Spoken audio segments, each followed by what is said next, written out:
Hi guys, my name is Chandrashekhar बरोला और मेरा number है 9899123008। और हम पढ़ रहे थे इंफॉर्मेशन सिस्टम ऑडिट टेक्निक्स और CAAT computer assisted audit techniques. तो जो हमारा चैप्टर है वो आईएस ऑडिट टेक्निक्स और कैट यानी कंप्यूटर असिस्टेड ऑडिट टेक्निक्स है। तो बेसिकली हमने ऑडिट मेथोडोलॉजी के बारे में पढ़ा था, एक समराइज वे में पढ़ा था कि एक आईटी इन्वायरमेंट में का क्या इम्पैक्ट होगा ऑडिट मेथोडोलॉजी में।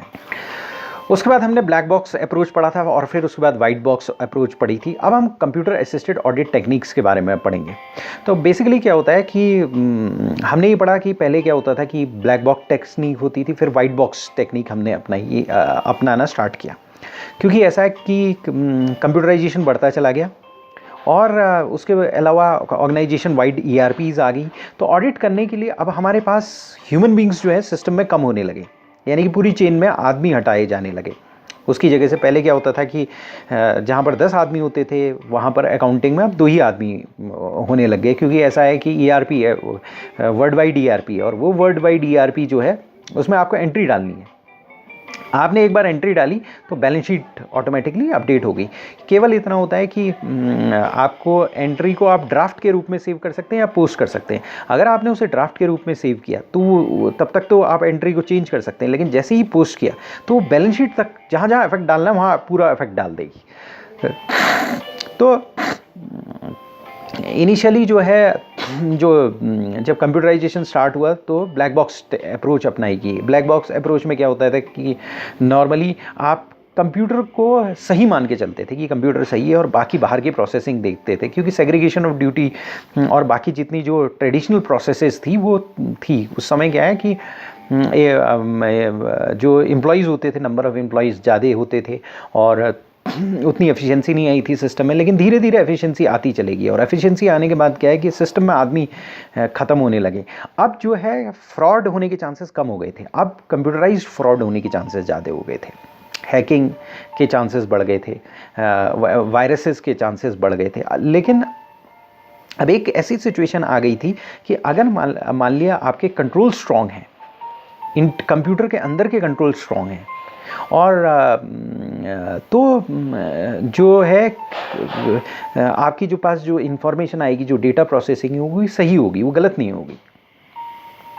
और अब समय आ गया था कि कंप्यूटर के अंदर आप देखना स्टार्ट करें। कंप्यूटर अंदर कैसे देखेंगे? लॉजिकली देखेंगे। उसके लिए आपके पास सॉफ्टवेयर एड्स होने चाहिए, यानी कि सॉफ्टवेयर के हेल्प से आप सॉफ्टवेयर का ऑडिट करोगे और उसमें बाउंड्री कंट्रोल्स का ऑडिट करोगे। एंटी वायरस सही है कि नहीं सही है देखोगे, फायरवॉल लगी है कि नहीं लगी है ये देखोगे। उसके बाद आप देखोगे बाकी कंट्रोल्स, एप्लीकेशन कंट्रोल सही तरीके हैं कि नहीं है, डेटा प्रोसेसिंग हो रही है तो सही तरीके से हो रही है कि नहीं हो रही है, उसमें कंट्रोल्स लगे हैं कि नहीं लगे हैं, एल्गोरिथम सही है, कोड्स सही हैं और लेटेस्ट प्रोग्रामिंग का यूज़ किया गया है कि नहीं किया गया। लेकिन इस सब चीज़ को करने के लिए आपको कंप्यूटर के अंदर झांकना था। तो कंप्यूटर के अंदर आप फिजिकली तो झांक नहीं सकते हो, कंप्यूटर के अंदर लॉजिकली आपको झांकना पड़ेगा। तो लॉजिकली कैसे झांकोगे? उसके लिए कंप्यूटर असिस्टेड ऑडिट टेक्निक्स का यूज़ करोगे। तो अब आपके जो ऑडिट ऑब्जेक्टिव्स है उसको आप अगर मीट आउट करना चाहते हो तो आपको अपनी अप्रोच चेंज करनी पड़ेगी और ऑडिटर को ये डिसाइड करना पड़ेगा कि किस एक्सटेंट तक वो कैट का यूज़ करेगा, कंप्यूटर असिस्टेड ऑडिट टेक्निक्स का यूज़ करेगा। क्योंकि आज भी हिंदुस्तान जैसी कंट्री में और कई कंट्रीज़ में मैनुअल चीज़ें बहुत ज़्यादा हैं। तो एक ऑडिटर आता है तो वो ये देखता है कि ट्रेडिशनल चीज़ें कितनी हैं और ऑटोमेटेड चीज़ें कितनी हैं, क्योंकि जो कॉन्सेप्ट था पेपरलेस ऑफिस का कॉन्सेप्ट था वो उतना अभी तक नहीं आ पाया।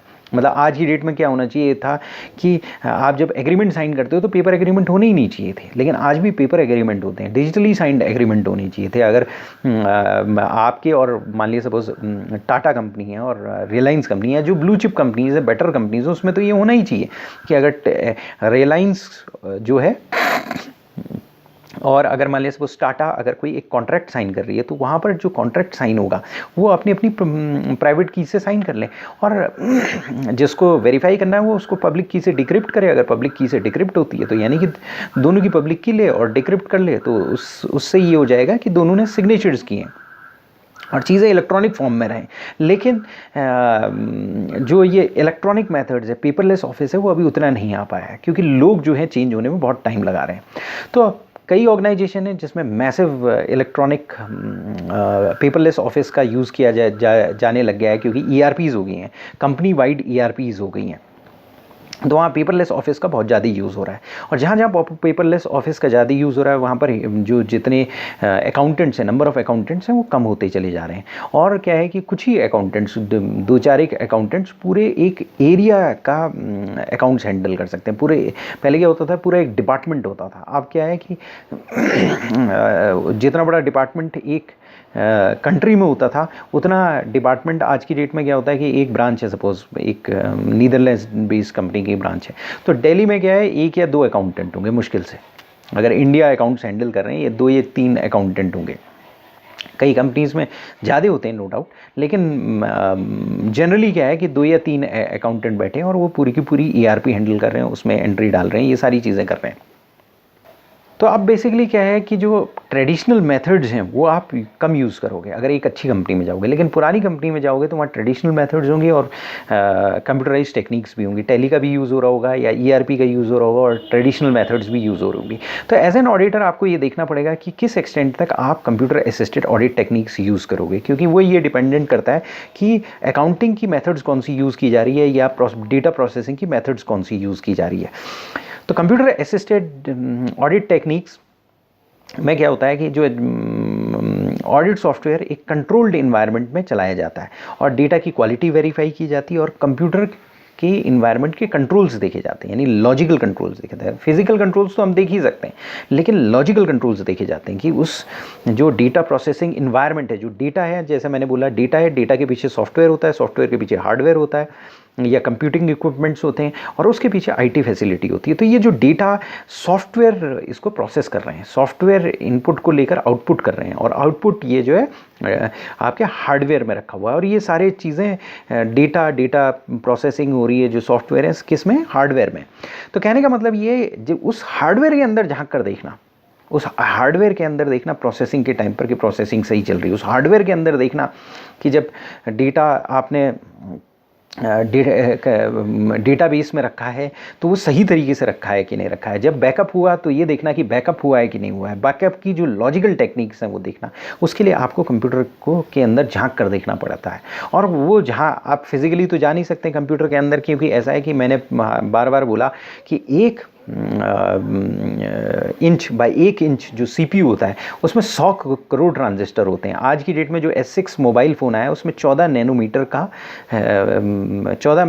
के ट्रांजिस्टर्स हैं। 14 नैनोमीटर का मतलब क्या हुआ, 14 नैनोमीटर कुछ एटम वाइड थिक हो जाता है, मतलब कुछ एटम्स के बराबर का लेंथ हो जाती है एक ट्रांजिस्टर। ये माना जाता है कि 5 या 7 नैनोमीटर के बाद तो हम 1 या 2 एटम का ट्रांजिस्टर होने लगेगा, 2 या 4 एटम का ट्रांजिस्टर होने लगेगा। उसके बाद जो है हम जो आज जो टेक्निक्स कर रहे हैं, जो ट्रांजिस्टर्स क्रिएट कर रहे हैं, उस तरीके से नहीं, उस तरह के CPU नहीं बना पाएंगे। CPU और पावरफुल बन जाएंगे, यानी कि मॉलिक्यूलर कंप्यूटिंग आ जाएगी या फिर लोग क्वांटम कंप्यूटिंग की तरफ बढ़ रहे हैं। तो कहने का मतलब ये है कि हम उतने छोटे लेवल पर देख ही नहीं सकते हैं, एटॉमिक लेवल पर हम देख नहीं सकते हैं। एटॉमिक लेवल पर चीज़ें हो रही हैं, एटॉमिक लेवल पर प्रोसेसिंग हो रही है और इसी कारण वो प्रोसेसिंग फास्ट हो रही है। एक सिंपल सी एनालॉजी ये है कि अगर किसके ब्रेन के अंदर क्या चल रहा है या फाइंड आउट नहीं कर पाते हो। क्यों नहीं कर पाते हो? क्योंकि ब्रेन जो न्यूरॉन हैं वो बहुत छोटे छोटे, इतने छोटे हैं कि आप उसके अंदर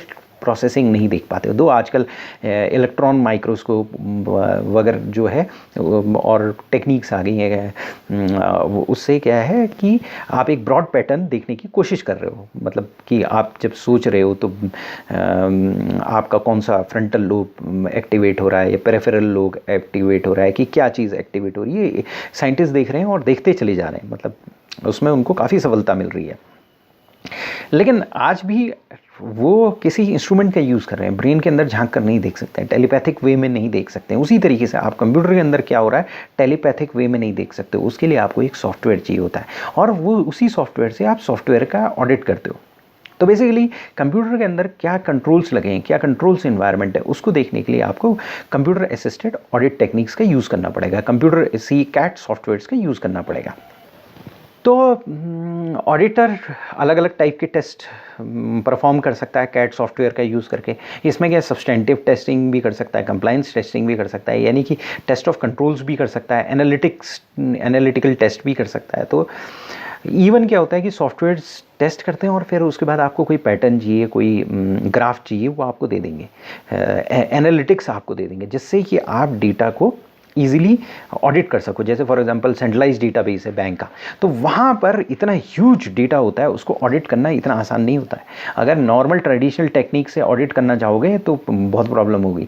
कंप्यूटर असिस्टेड ऑडिट टेक्निक से आप कैट सॉफ्टवेयर यूज़ करते हो और वहाँ पर पैटर्न फाइंड आउट कर लेते हो, वहाँ पर internal control flaws find out कर सकते हो।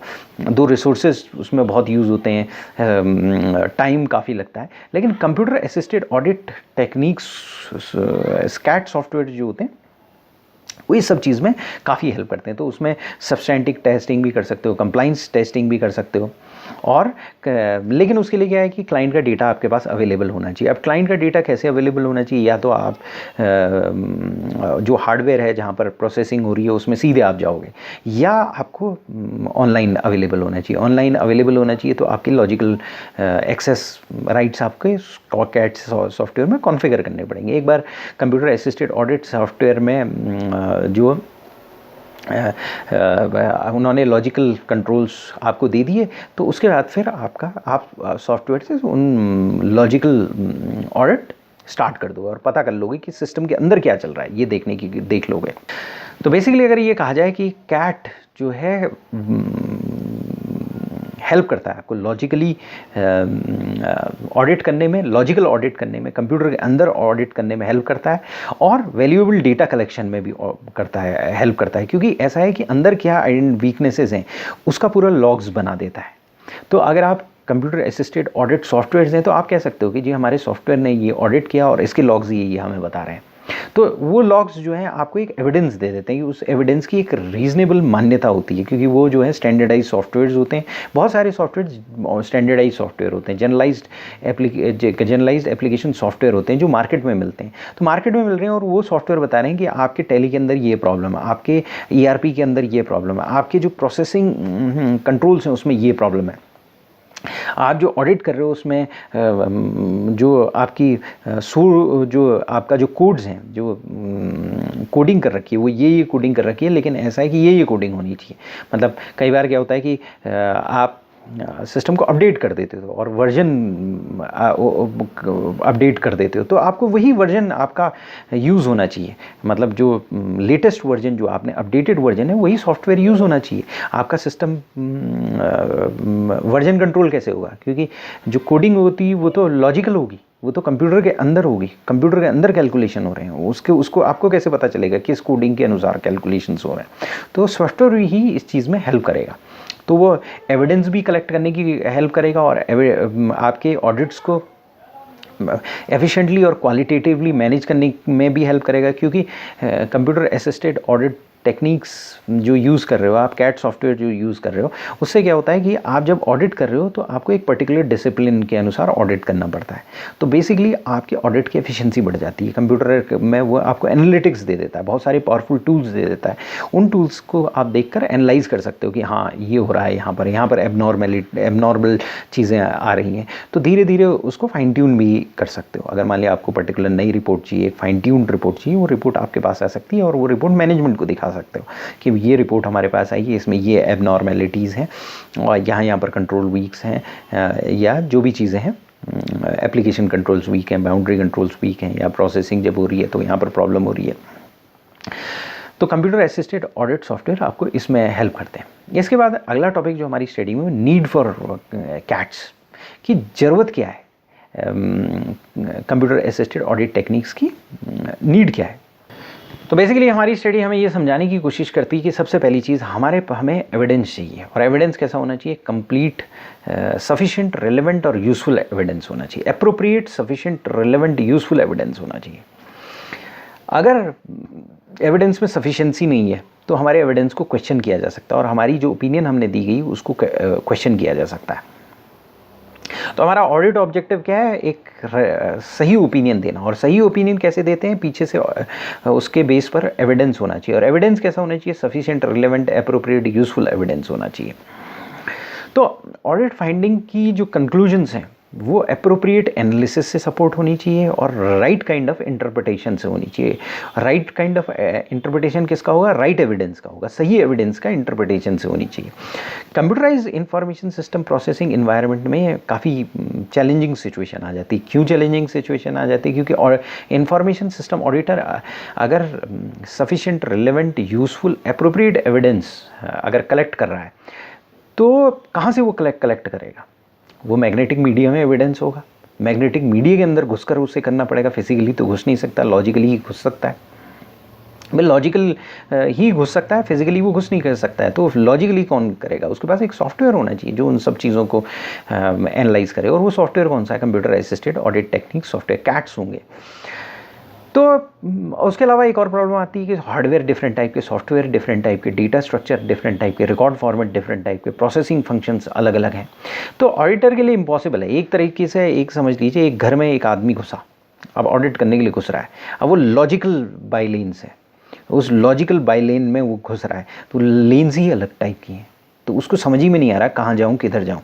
मतलब एक तरीके से ये समझ लीजिए कि कंप्यूटर के अंदर वो घुसा, जैसे रावण फिल्म में आपका शाहरुख खान मशीन के अंदर घुस जाता था, तो उसमें बाइलेन्स वगैरह हैं, कहाँ कहीं पर कुछ डेटा है। जैसे डेटा क्या होता है, डेटा आपका मैग्नेटिक मीडिया में कैसे होता है, एक शहर की तरह डेटा, जैसे एक शहर होता है उसमें घर होते हैं, उसी तरीके से डेटा रखा होता है। हर घर में अलग अलग डेटा होता है और एक पर्टिकुलर जगह होती है जहाँ पर सारी मेटा डेटा होता है, डेटा के बारे में डेटा होता है कि कहाँ पर के कौन सा है। मतलब एक जब आप किसी शहर में जाते हैं तो लेन्स होती है, लेकिन यहाँ पर एक एडिशनल चीज़ होती है, एक जगह होती है जहाँ सारे लोगों का पता लिखा होता है कि इन आदमी का पता ये है, इस आदमी का पता ये है। तो डेटा भी एक शहर की तरह रखा जाता है मैग्नेटिक मीडिया में। अब उस शहर में घुस रहे हो, मालूम पड़ा चंडीगढ़ है वो अलग टाइप का शहर है, दिल्ली है वो अलग टाइप का शहर है, दिल्ली में भी अलग अलग टाइप के शहर हैं। तो आपने किस तरीके से डेटा रखा हुआ है, किस तरीके का हार्डवेयर है, किस तरीके का सॉफ्टवेयर है और किस तरीके के सॉफ्टवेयर की बेसिकली कोडिंग है, तो ये सारे फॉर्मेट्स अलग होते हैं। तो ऑडिटर के लिए इम्पॉसिबल होगा कि अगर वो एक पर्टिकुलर टाइप के सॉफ्टवेयर को ऑडिट करना चालू करे, उसको समझना चालू करे कोई टेक्निक्स यूज़ करके। तो यहाँ पर तो इतने टाइप के हार्डवेयर हैं और चेंजिंग है, हर 5 साल में तो जनरेशन चेंज हो जाती है, चीज़ें और छोटी हो जाती हैं। आज जो है मालूम पड़ा S5 है वो 24 नैनोमीटर का, उसमें जो है आपका एक ट्रांजिस्टर होता है, 24 नैनोमीटर का एक ट्रांजिस्टर होता है। मालूम पड़ा S6 आ जाता है तो उसमें 14 नैनोमीटर का ट्रांजिस्टर हो जाता है। अब तो कहने का मतलब ये हर 2 साल 3 साल में पूरी या 5 साल में पूरी जनरेशन चेंज हो जा रही है हार्डवेयर और सॉफ्टवेयर की। तो आपको कंप्यूटर असिस्टेड ऑडिट टूल्स चाहिए। तो रिस्ट्रेंट, ये रिसोर्स कंस्ट्रेंट होते हैं और एवर चेंजिंग सिचुएशंस होती हैं, चीज़ें होती हैं, एवर चेंजिंग हार्डवेयर होता है। तो यहाँ पर ये ऑडिट कैपेबिलिटी डेवलप करना इतना आसान नहीं है। ह्यूमन बीइंग जो है उतनी स्पीडीली अपने आप को चेंज नहीं कर सकता, ये उसकी लिमिटेशन है। रेजिस्टेंस फॉर चेंज है, अननोन से उसे डर लगता है। तो कंप्यूटर असिस्टेड ऑडिट टेक्निक्स आपको चाहिए। तो उसके अलावा हम ये सबसे पहली नीड है जो हमारी स्टडी बताती है। दूसरी नीड क्या है, दूसरी नीड ये है कि रेगुलेटरी गाइडलाइंस, जैसे for ICAI institute of chartered accountant of India ने गाइडलाइंस इशू की है, कंप्यूटर असिस्टेड ऑडिट टेक्निक्स में गाइडलाइन इशू की है। तो उसने ये बोल दिया है कि भाई कैट तो इम्पॉर्टेंट टूल है, बहुत इंपॉर्टेंट टूल है, क्योंकि आप अब ब्लैक बॉक्स अप्रोच नहीं लगाए हैं चार्टर्ड अकाउंटेंट्स, अब वाइट बॉक्स अप्रोच लगाना स्टार्ट करें, यानी कंप्यूटर के अंदर लॉजिकली घुसकर देखना स्टार्ट करें। तो कंप्यूटर असिस्टेड ऑडिट टेक्निक्स क्यों की जाएंगी और कौन सी ऑडिट प्रोसीजर्स उनसे और कौन से audit procedures, logical audit procedures आप यूज़ करोगे, इसके बारे में हमारा गाइडेंस नोट बताता है। तो सबसे पहले वो ये कहता है कि आप जो डेटा एक्सट्रैक्ट करोगे, डेटा आपको एक्सट्रैक्ट करना है, सपोज आपको एनालिटिकल प्रोसीजर्स अपना अप्लाई करने हैं, एनालिटिकल प्रोसीजर्स आपने अप्लाई किए तो उसमें एनालिटिकल प्रोसीजर्स में क्या होता है, इनकन्सिस्टेंसी फाइंड आउट करते हो, फ्लक्चुएशंस फाइंड आउट करते हो, सिग्निफिकेंट अगर ग्राफ देखते हो उसमें significant fluctuation inconsistency find out करने लगते हो और फिर उसकी क्वेश्चनिंग करते हो आप।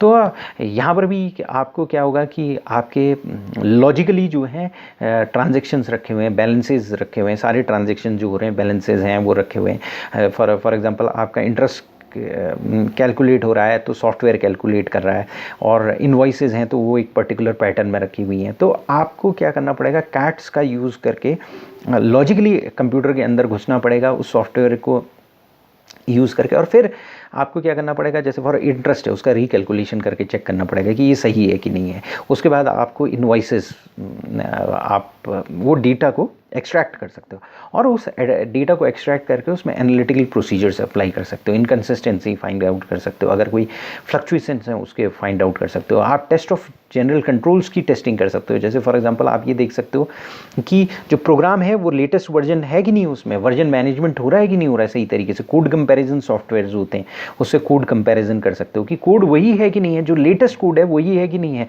मालूम पड़ा साल भर पहले अपडेट हुआ, कोई चीज़ उन्होंने अपडेट की, और मालूम पड़ा जब कोड कंपैरिजन किया तो पता चला ये साल भर पुराना ही सॉफ्टवेयर आप यूज़ कर रहे हो, अपडेशन नहीं हो रहा है। जैसे फॉर एग्जांपल आज की डेट में आपके मोबाइल्स में क्या है कि स्मार्टफोन्स में क्या है, ऑटोमेटिकली सॉफ्टवेयर अपडेट होता है। अगर उसको ध्यान से नीचे देखोगे, उसमें क्लिक करोगे, जो प्ले स्टोर होता है उस वहाँ पर जब सॉफ्टवेयर अपडेट हो रहा है क्लिक करोगे तो वहाँ पर वर्जन आ जाता है कि वर्जन नंबर ये चल रहा है।